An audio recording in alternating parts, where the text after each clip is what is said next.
Hi, I'm Kim Vanell in Wanganui, New Zealand. It's Thursday, January 29th. Today, Trump steps up his threats against Tehran. Democrats demand ICE agents unmask in a row that could partially shut down the government. The administration's attempt to dial it down in Minnesota has little impact on the ground. The Fed holds interest rates steady while Jerome Powell stays defiant. And the Nipah virus prompts airport screenings in Asia. This is Reuters World News, bringing you everything you need to know from the front lines in 10 minutes, 7 days a week.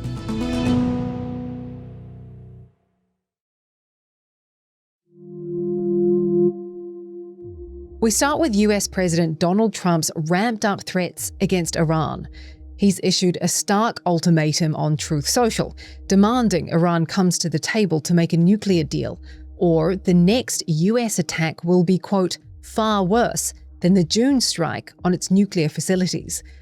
Iran was quick to hit back, saying if pushed, it will respond like never before.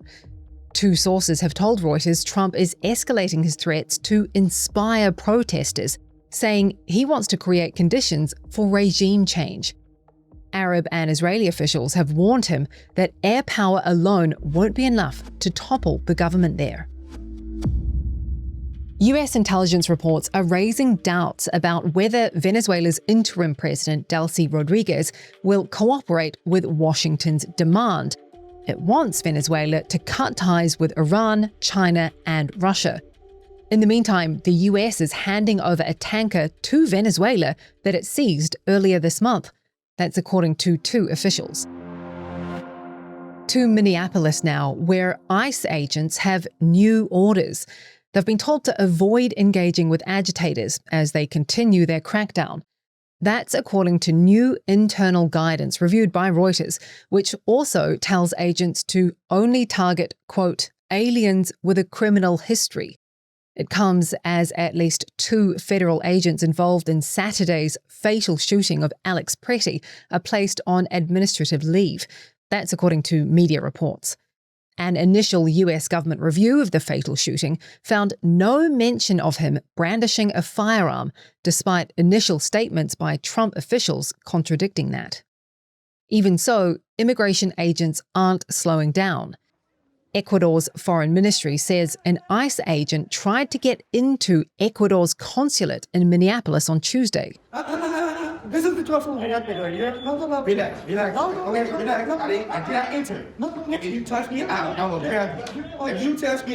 Video footage shows the agent was stopped by consulate staffers.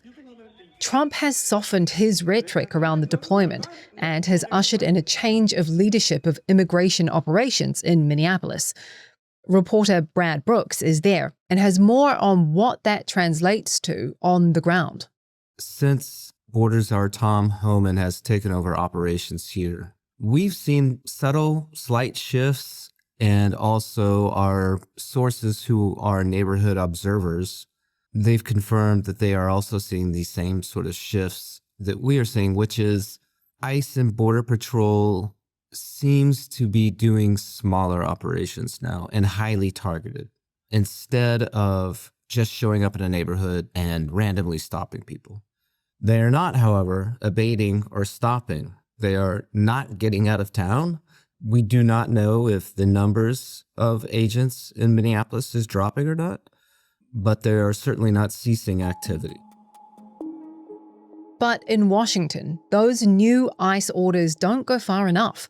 Senate Democrats are calling for new restrictions on immigration agents, including forcing them to use body cameras and prohibiting them from covering their faces with masks. Their demands set up a showdown which could lead to a partial government shutdown, the second of Trump's second term. To explain why, here's reporter David Morgan in Washington, D.C. Funding for the Department of Homeland Security and these other departments, including the Department of Defense, is set to expire at midnight on Friday. That means that without an extension of funding, those government programs would shut down. The main question is whether Republicans are willing to strip funding for the Department of Homeland Security out of a much larger funding package. So far, they have not shown a willingness to do that. And the White House has issued a statement saying that they view the ploy that Senate Democratic leader Chuck Schumer is pursuing as tantamount to a partial shutdown. However, I hasten to add that there was a major piece of legislation passed last year with Republican-only votes, Donald Trump's big, beautiful bill, and that has huge amounts of money specifically for ICE and Border Patrol and border security. So those operations would not be harmed by a government shutdown now. They've already been funded and funded very richly. According to the New York Times, Trump and Schumer were working on a possible agreement last night for new limits on federal immigration agents in exchange for dodging a shutdown. Reuters could not immediately verify the report. Essentially, the economy has once again surprised us with its strength, not for the first time. US Federal Reserve Chair Jerome Powell announcing the central bank is keeping interest rates steady again. The benchmark is being left at 3.5 to 3.75%, as policymakers say inflation is still somewhat elevated and the job market is showing signs of stabilizing. Normally, that would set the stage for a pretty standard press conference from Fed Chair Jerome Powell, but not this time. Instead of the usual questions about the economy and interest rates, reporters pressed Powell on an extraordinary video statement that he released a few weeks ago, where he revealed he's being investigated by the Department of Justice.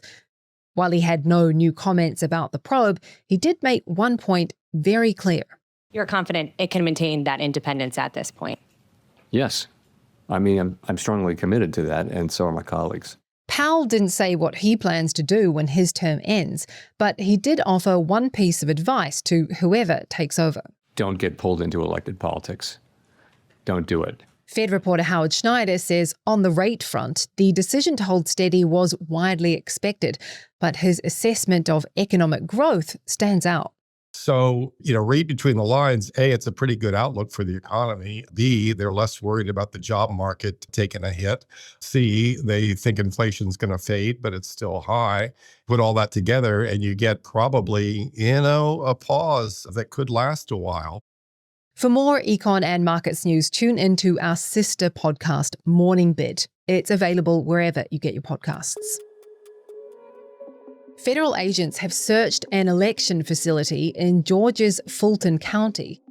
It's part of an investigation tied to Donald Trump's false claims that the 2020 race was stolen from him. The FBI executed a court-authorized warrant at the county's election hub outside Atlanta, seeking records from the 2020 vote. A local commissioner said agents were collecting hundreds of boxes of ballots, calling the move an assault on voters and accusing Trump of trying to create chaos ahead of the midterms.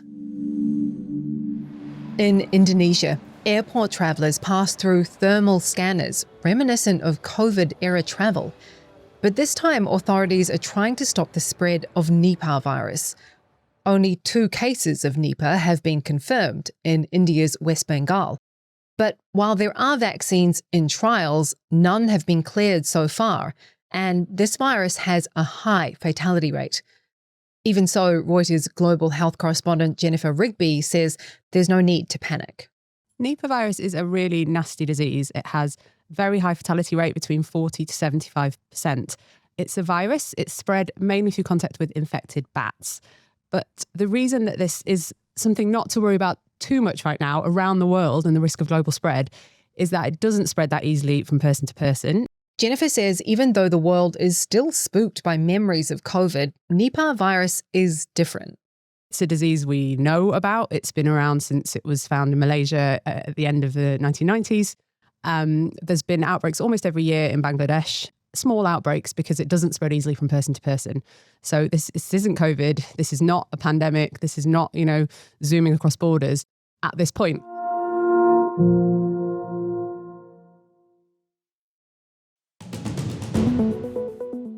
And for today's recommended read, we go to what's been called the largest floating slum in the world. Authorities are demolishing the Venice of Nigeria, displacing thousands of people who've lived there for generations. There's a link to that story and photos in the podcast description. For more on any of the stories from today, check out Reuters.com or the Reuters app. Don't forget to follow us on your favorite podcast player. If you're listening on a smart speaker, just ask for the latest news from Reuters 7 days a week. We'll be back tomorrow with our daily headline show.